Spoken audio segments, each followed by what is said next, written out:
Welcome, everyone. I'm Dr. Chris Cartwright. I'm the new guy in town. CJ Chung officially stepped down as director in January of 2021. I took over. Fortunately, he had everything ready for me to go, so that was an easy season. Last season was my first season kind of doing most everything, but CJ was very helpful behind the scenes. And I'm hoping that we're working out the bugs so that this season will go even more smoothly. But I think many of our returning coaches or internet directors have been here, at least involved in their roles, longer than I have. So bear with me. I'm a professor of mathematics at Lawrence Technological University. Robofest, again, is Lawrence Tech's autonomous robotics competition for 5th through 12th grade students. In addition to Shannon Polonis, who you'll be hearing from in a minute, we also have our assistant director, Elmer Santos. He was the primary architect of this year's game, which I guess we've already unveiled the rules, but hopefully we'll go over them, especially if you have any questions. Let's see, Dr. CJ Chung, I believe, is in the audience. So he's, again, the former director. He's a professor, full professor of computer science, and he is working diligently behind the scenes and is the founder of our advisory. He's the founder of Robofest, and he's the chair of our advisory board. We also have 5 student assistants and generous administrative support from Marilyn Wiseman in our department. And I think if you attend, there's other kickoffs that should go over the same information. More than likely, you will see Pam Sparks at one or more of those. But that's our other part-time staff that has some type of school conflict, I think, right? It's a school day, right, where we are. She's teaching probably. Next, we would like to thank our sponsors, the Michigan Council of Women in Technology Foundation. KLA is our newest sponsor. It's Keep Something Ahead, Keep Learning, maybe. I got to figure out what they stand for, but we're very proud to have them. They're our newest. RoboMatter, IBM, IEEE, and the NDIA, the National Defense, I think, Industrial Something Association. It's the Michigan chapter. That's a national organization. The Michigan chapter sponsors Robofest. Again, we are based in Southeast Michigan, so that's why we have so many Michigan sponsors. But Robofest is an international competition, so we would greatly appreciate if you can find additional sponsors for us or sponsors for your own local competitions. Here's the agenda for today. Again, first we'll go over a video highlighting general rules. And then I think it's pretty much just the video. After that, our first opportunity for Q&A. And Shannon is probably going to do the one answering most of your questions because she knows the most about general rules, but Elmer and I will also be there. Then I think, well, somewhere Shannon's going to transition over to Elmer for the open competition and exhibition. Elmer is our chief architect of the game rules, so I believe he'll be leading that portion. And then Q&A, again, Elmer is probably the #1 person to ask a game rule question. But I've probably second most, and then Shannon will chime in certainly if Elmer and I forget something. And hopefully we'll be wrapping up by, like an hour, 20 minutes from now at the latest. Maybe even sooner if we do such a great job that you don't have that many questions, but we'll see. All right, next, I'd like to turn it over to Shannon Polonis, I believe, who will be sharing a video presentation of the general rules.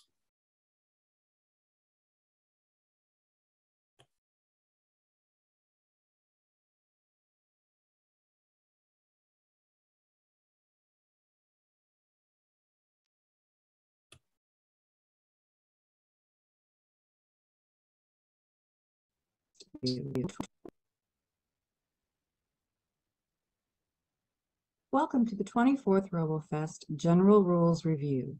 This is the initial international version for the 2023 season. This file can be found on the Robofest website under the Get Involved 2023 main page. This will not be a complete review of all of the contents in this document. We will be covering the overview and schedule, team and coach rules, registration and fees, and advancing to the World Championship. Any changes to this rules document will be posted to the Robofest website, and coaches are responsible for communicating rules updates to the participants and their teams.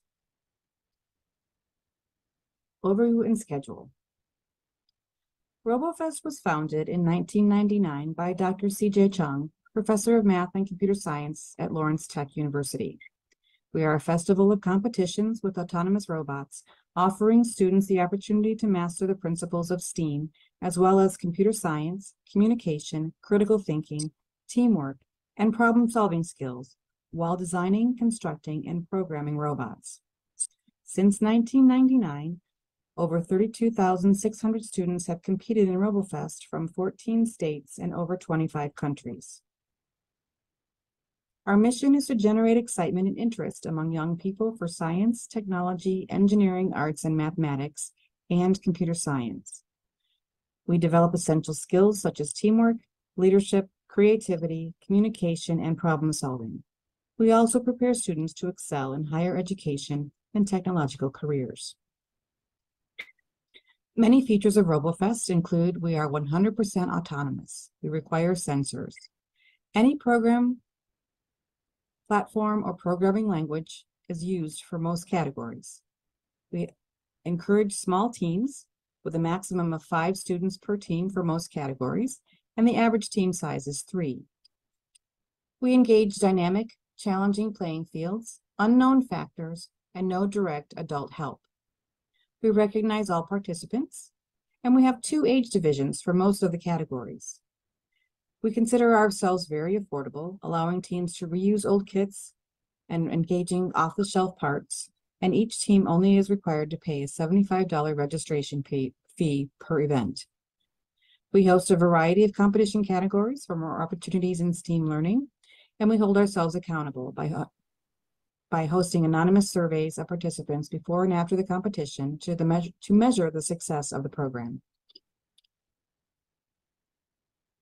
During the registration process, a coach will receive a survey to send to their team members that they should forward to them.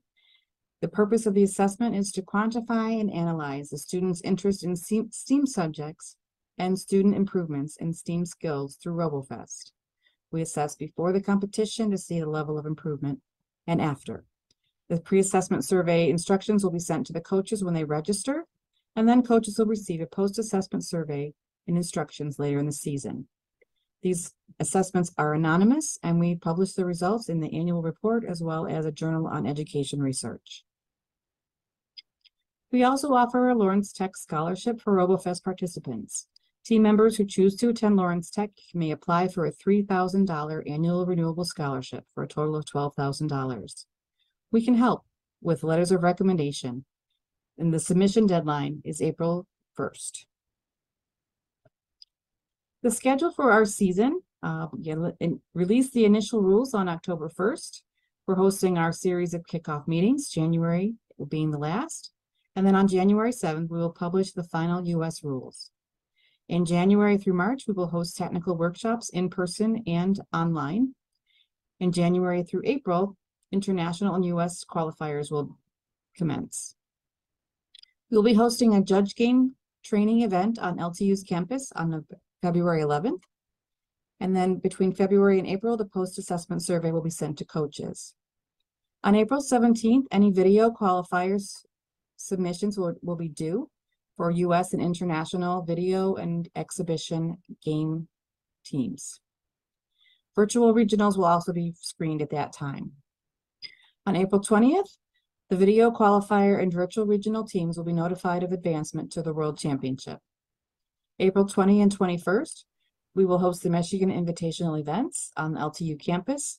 And then May 11th, 12th, and 13th, we will be hosting the Robofest World Championship events here at LTU. Categories and competition formats. We're hosting the game and exhibition qualifiers, again, with the maximum team size of 5 using any robot platform. The game named this year is Supply Chain Challenge. We're hosting the Unknown Mission Challenge and Battle Sumo Junior, Senior Classic, and Senior Unlimited. Some of the Battle Sumo events might be hosted by local sites, but both will be hosted at the World Championship events.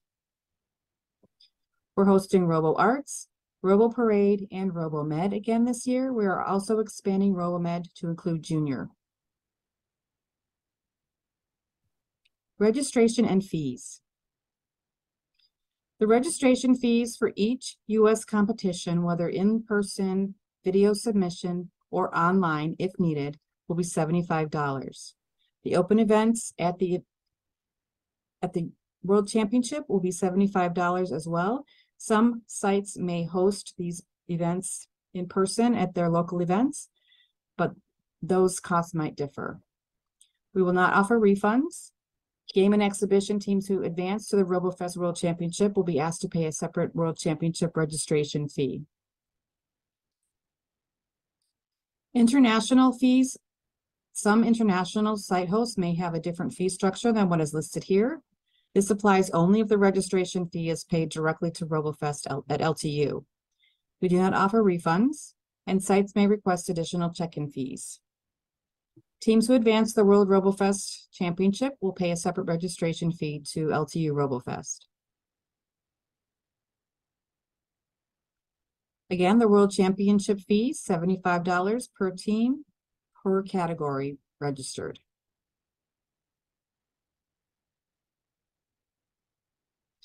How to advance to the World Championship.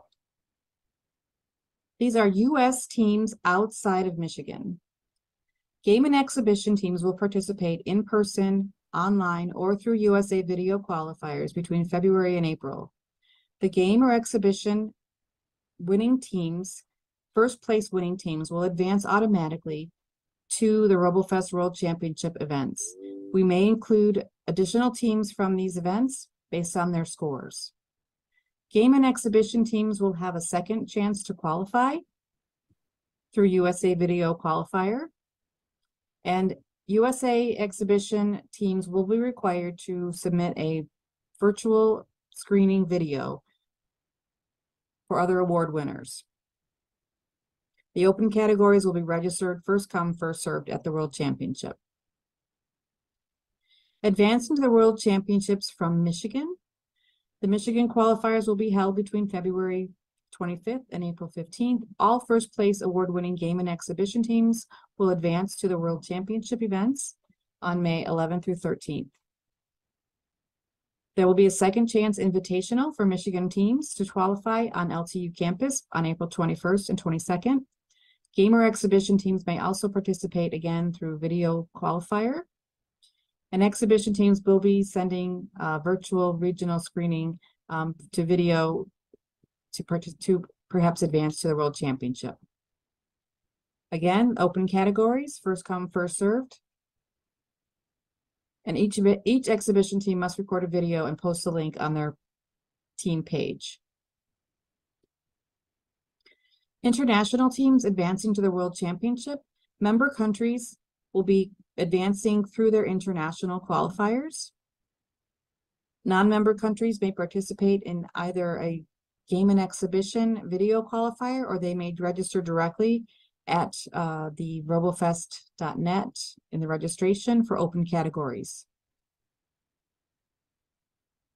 We have instituted some new quotas this year to start back easily into our space. We want to make sure that everyone is safe and we have enough space for everyone to move around. This may change after this year, but right now we are offering a quota for one team per category per division, depending on the number of teams in the division. Site hosts have more than 50 teams. They can advance 2 teams. If they have multiple competitions, they can add different teams from those competitions as well. This concludes the overview of the general rules. Thank you so much for listening. Okay, now we're going to go into the overview of the open categories.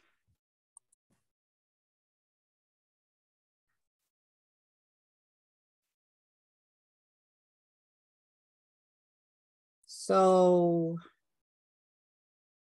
the bottle sumo event, this will be a full bottle sumo unless teams are, unless directors are hosting an online but we are planning to do full in-person bottle sumo, time trial, and head-to-head challenges.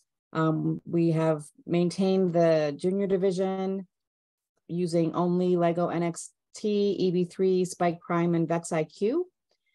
And we're hosting the senior class, classic division, as well as the unlimited division again this year. Unlimited meaning any robot platform can be used for those. The maximum team size is 3. Unknown mission challenge, the 2 age divisions.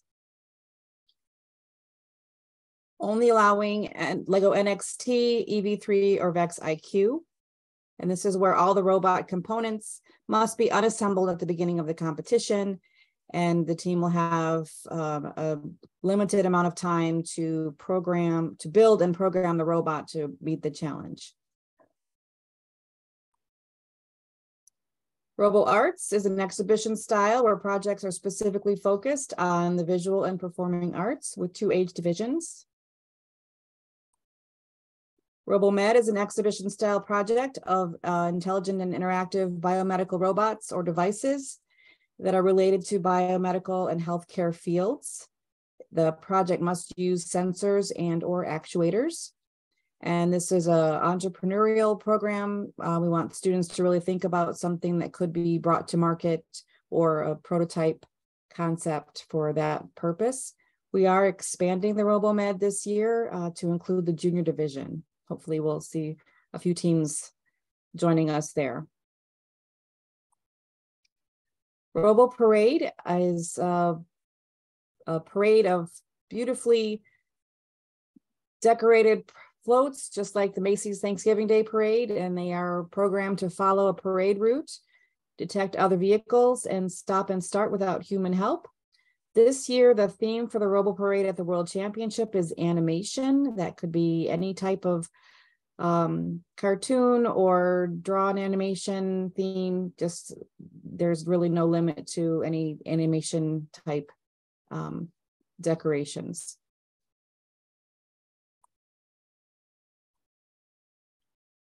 And then we're going to cover the exhibition rules. Teams have complete freedom to show off any type of intelligent robotics project. This is our robotics science fair with 2 age divisions, junior and senior. There is no recommended theme. The robots must employ sensors. Robot to human and robot to robot interaction is strongly encouraged. We are not allowing program or controlled remotes unless the remotes are programmed by the students. We do limit the space for the project to 64 square feet, and the host would provide a 6 or 8 foot table for the team to present if needed. Each team is given 4 minutes for an official presentation, and the team is responsible for keeping that time. Prior to qualifiers, we recommend that the team shares a video on YouTube. After, if the team advances, it is required to advance. It's uploaded on the registration page. The judging rubric has not changed since last year, but teams are scored by a group of judges, and the scores are aggregated to determine the winner based on these rubrics. There's the top half, and there's the bottom half. So each item is weighted, and the judges will perform interviews. They can go back after the fact, after the presentation, and ask questions for clarification.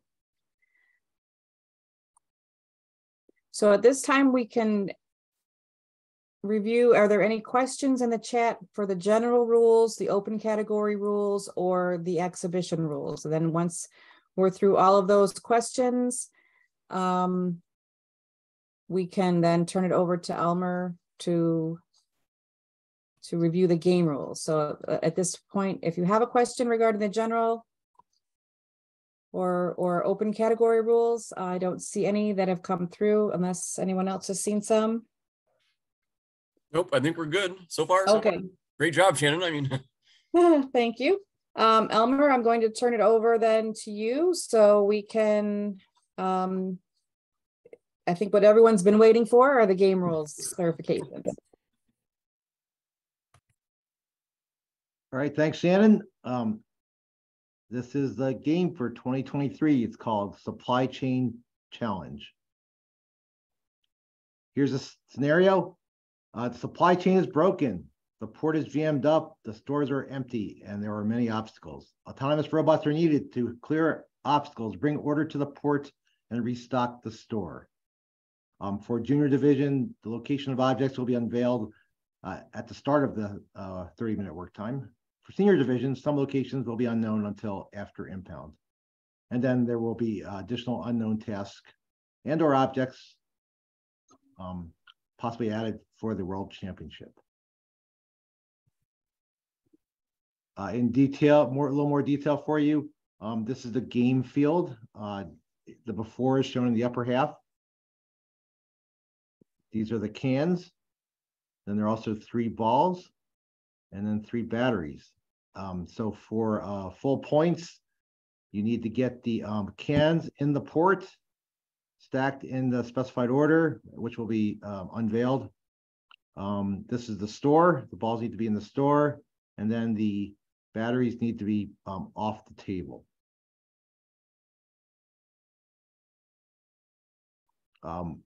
Similar to previous years, we have a junior and senior division, maximum team size of 5. Registration fee is $75. And there are more rules. Please read the general rules for additional information. Okay, next up, we have a little demonstration video.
All right, so this is a score of a typical run. That would be, I'd say, a good run, 75 points.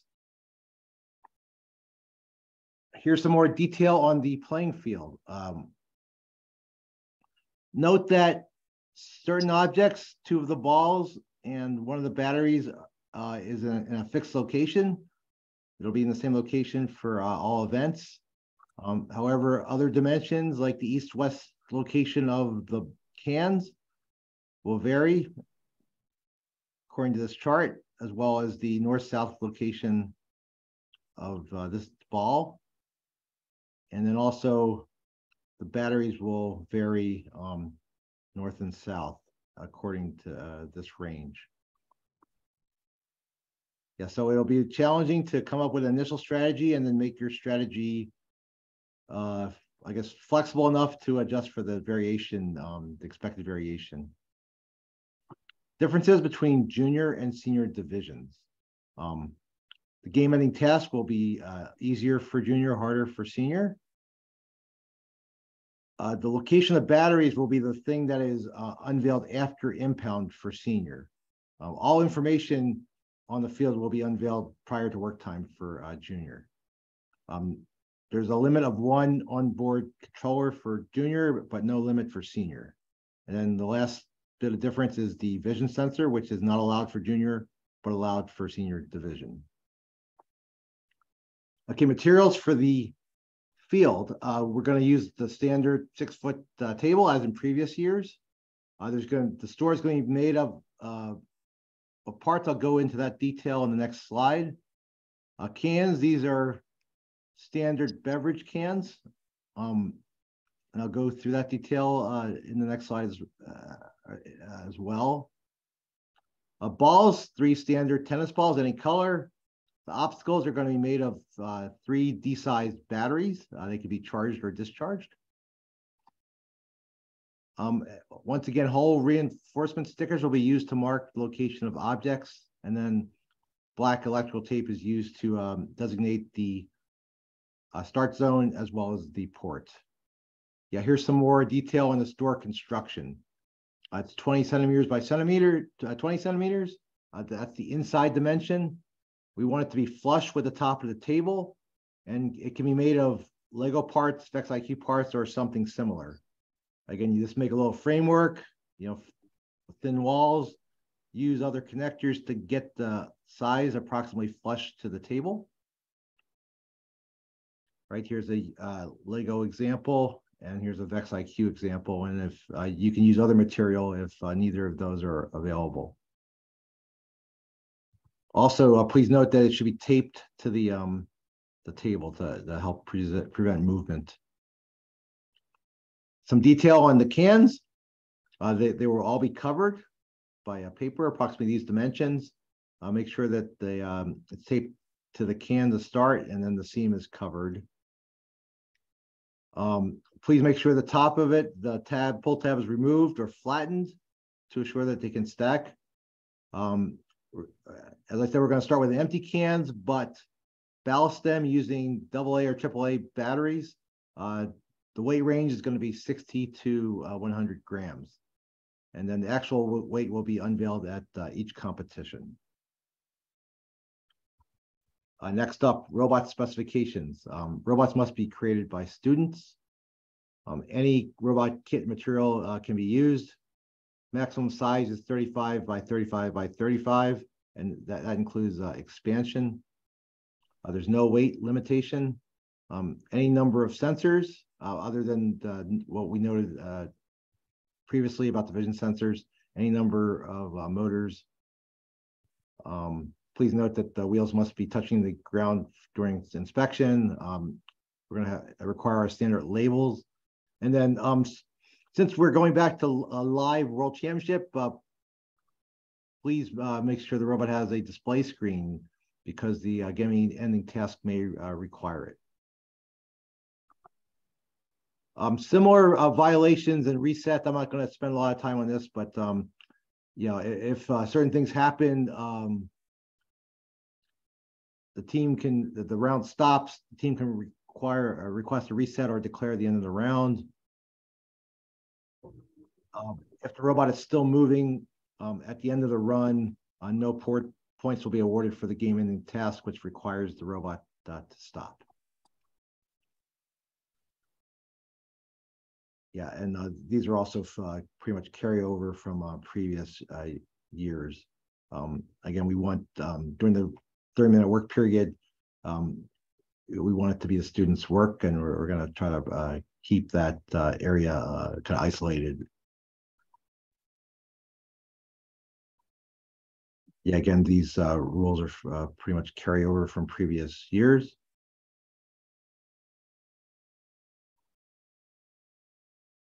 Next up, I'd like to go through examples of the unknown task and factors. For junior, all field information will be unveiled for the work time, and this is an example of how that would happen. The robot start orientation would be unveiled, in this case facing east. Object locations shown in the chart. Stack order, red at the bottom, white at the middle, and black at the top in this example. And then game ending task, the robot would, in this example, would be required to be finished somewhere along with the sensor position along the south edge. This is an example of a senior unknown task and factor. Similar to junior, a couple things to note. The battery locations are not unveiled before work time. So they would have to kind of be prepared to deal with batteries still within the range. And then here's an example of an unknown or a game-ending task that would be slightly more, a bit more challenging. It would be required to display the answer to an equation. Okay, scoring. To try to give you some detail of how the game will be scored. For cans to be in the port, we want the projection of the can to be at least over the boundary of the line. And then for stacked, the bottom of the can must be touching the table, and then cans must be touching each other only at the tops or bottoms of the can. And then stacked in order, it must match the order specified in the unknown task and factor sheet. Balls to be scored, they have to be touching the floor inside the store location. Then batteries to be scored, they cannot be touching the top of the table. And then moved, to get points for moved, the location sticker must be completely visible. All right, I'll briefly go over the scorecard. So for cans and the port scoring, it can be one of these conditions. You shouldn't be filling in more than one. It's either 3 stacked in the port in proper order, yes or no.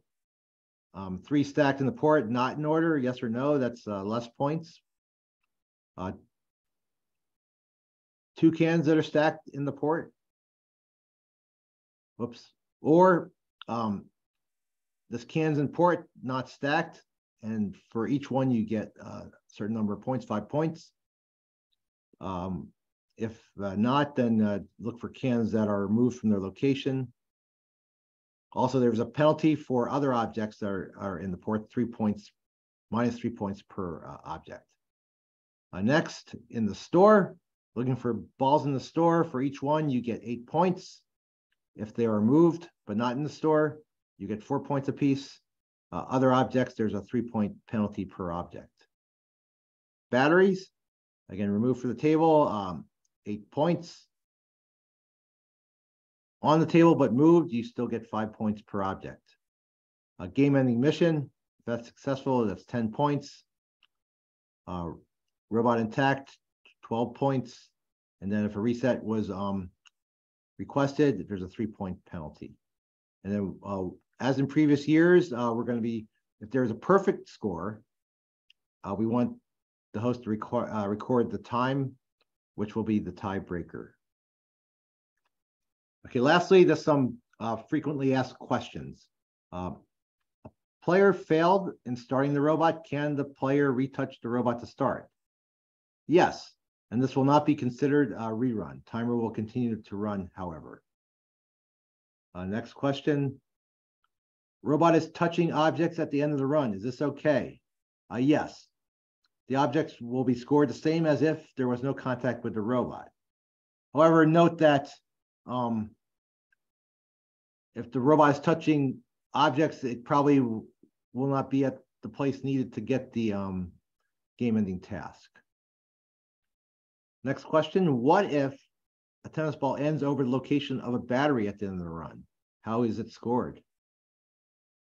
We tried to make this easy for scoring. So objects that end over the location of different types of objects are still considered moved. The object is not considered moved if it ends on top of the sticker of another object of the same type and the sticker is not visible. So again, we tried to make this so you just look and see are stickers visible. Next question, is a color sensor required to sort the cans? No. Though a color sensor may be helpful, enough information is available to not require a color sensor. Also, a light sensor can differentiate cans if color sensors are not available. So there's several ways to work around the need for a color sensor if it's not available. And lastly, Is part of the robot allowed to be dropped off the robot and left? And the answer is yes. The robot may be designed to leave parts of the with the objects, and it will not be penalized. Yes, for instance, if some sort of device to help capture objects and kind of package them, that is allowed, but such features should be disclosed during the inspection at impound. So we will update the frequently asked questions as we get more, but I think that's all we have for now.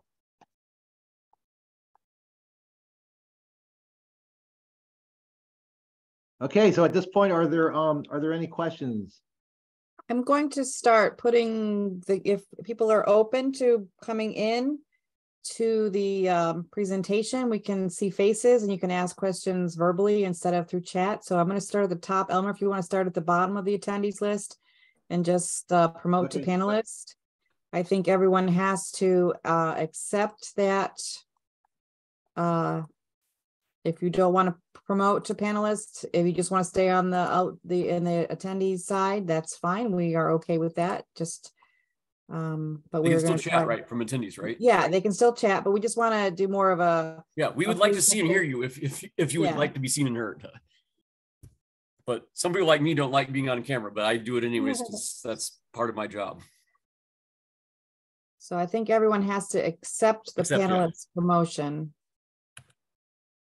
once I give you the invitation. So if you didn't get an invitation and you would like to come over, I'm trying to get through, but it. Yeah, well, we got 17 people, right? So yeah, takes a few seconds. Oh, good. Heather accepted. Now you want to switch this to gallery view, maybe, or maybe it is. I think that's your personal. I switched it for me. Okay. Okay. I was still stuck on speaker, but that's because I'm a co-host. Yep. So I think we've asked. Or I guess they can raise their hand or something if they want to be promoted? If you want to, if I haven't given you the option yet and you would like to come in, just raise your hand and we'll bring you over. Otherwise, if you would prefer to stay on the webinar side, that's fine too. We just want to give everybody who has questions a chance. And we do have a Q&A in the Q&A function. Okay, great. Okay, yeah, I see it. It's about the game, so you want to try and handle that, Elmer? Yeah, I think we still prefer. Or did you get that? I might have well, no, it's just a minute ago, so I think. Yeah. The question is, can we use red tape for the can? We prefer red paper because we want to try to keep the characteristics of the objects consistent. Yeah, the tape would probably have a different kind of friction. And, yeah, we'd like to. So paper is preferred if at all possible.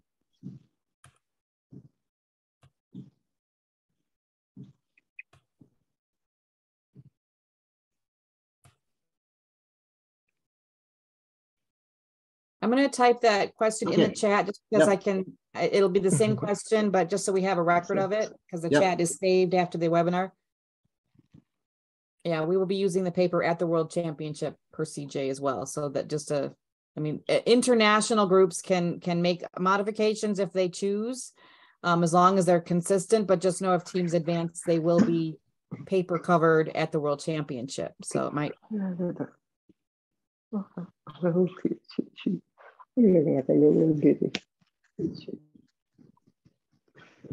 I see a hand raised, Dr. Yaw. Emma, did you have a question? I did wanted to ask why juniors can't use vision sensors. Can you take that, Elmer? Yeah, I mean, basically we're trying to keep the junior level, I guess, more basic. Yeah, I guess if they want to, right? Vision sensor, I would suggest they play up to the senior level. There we go. Yep. Okay.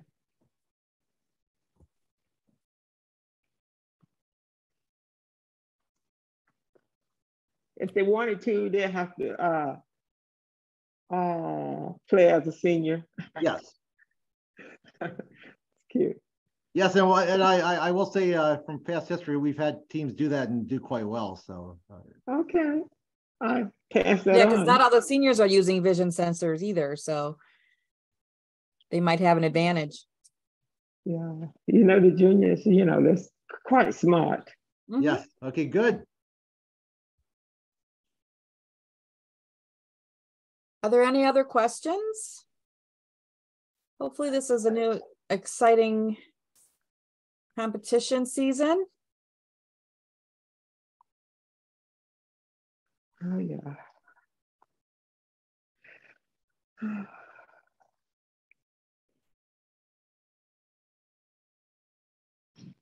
I would have had more questions, but I'm at a disadvantage right now.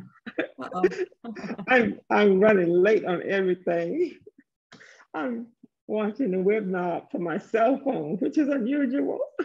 I'm on the road. I'm like, okay, I'm just bouncing right now.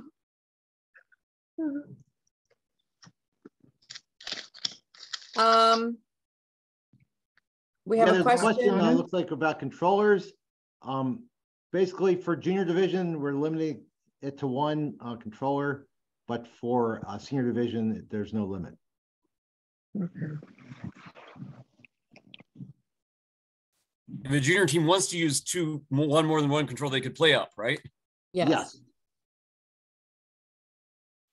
In general, playing down is discouraged. We don't want high school kids competing with, Right.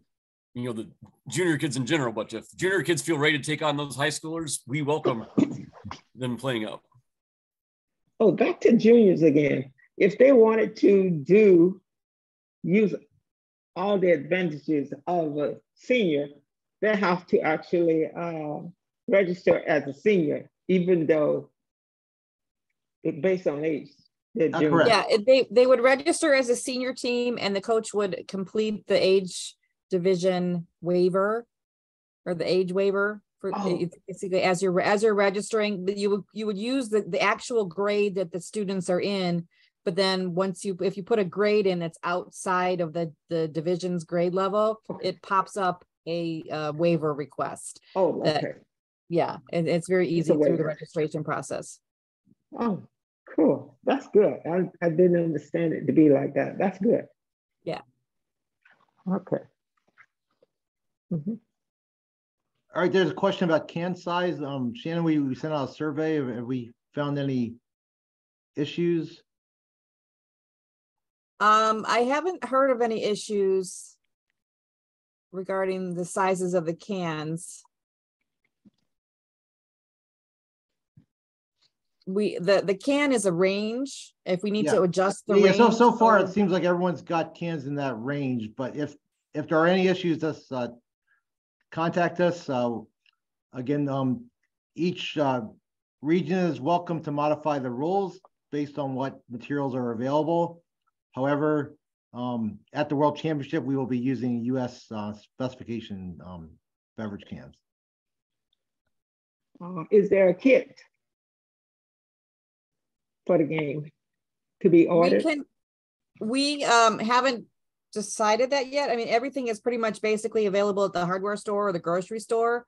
But if you need us to help you find materials or send you materials, we can work on that with you. It might be more cost prohibitive if you just go and you know. We don't plan on mailing soda cans internationally, right? So it's nothing special. Materials. Okay. Okay, I think it's either Dr. Ram or someone from Cenipad. I'm not sure who that is. If they're having the same problems with the size of the can. Can you send us the Mexico specifications? Again, for your Robofest Latam, you can actually use a different spec.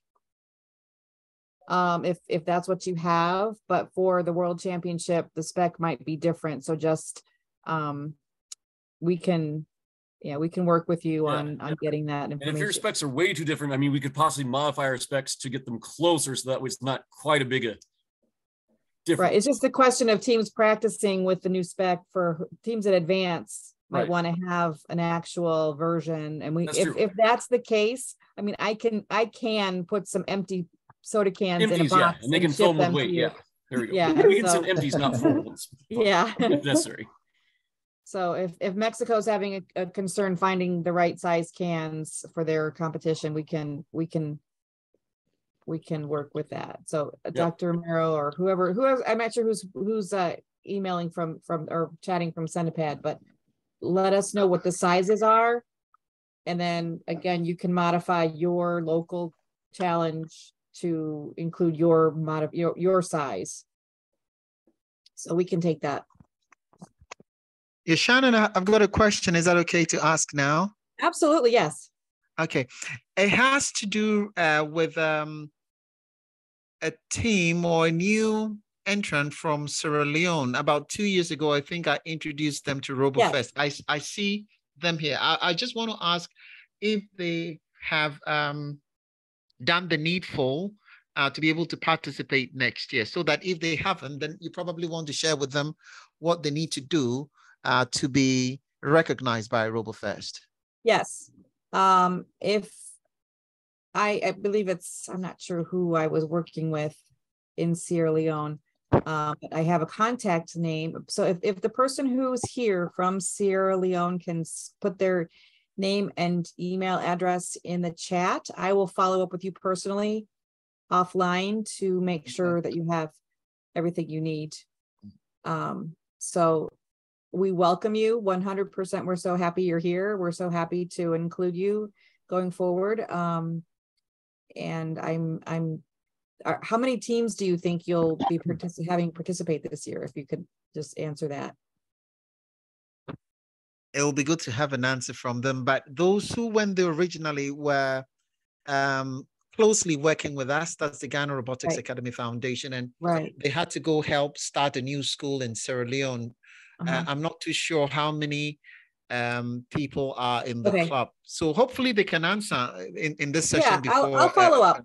If they don't put the information, and if you wouldn't mind, Dr. Yao, following up with me, and because I have a person to contact, but I'm not sure if it's the same person that I've been dealing with. It's here, so definitely I want to make sure that I follow up appropriately and we get that started. So yes. Okay.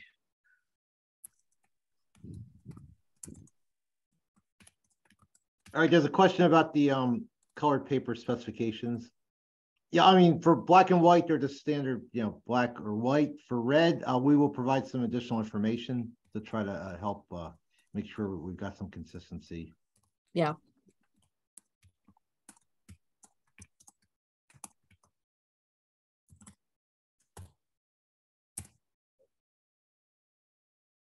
Are there any other questions? Go over the limit of number of teams invited to the world.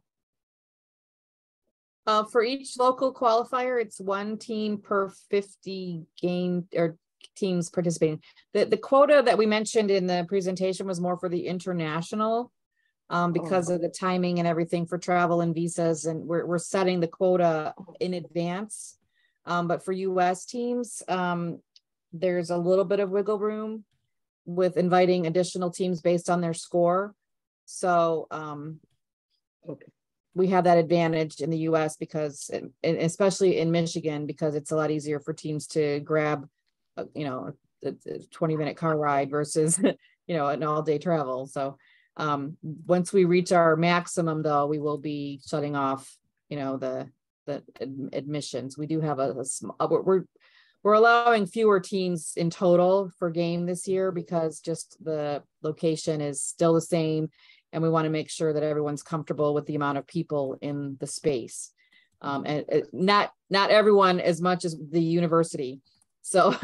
We want to make sure that they're comfortable with us having a large event, but it's not going to be, unfortunately, as large as it's been in the past. So we had to scale down just a bit. Hopefully in the next several years, we'll be able to scale back up. We'll, maybe make other announcements too. So. Okay. Good. Are there any other questions?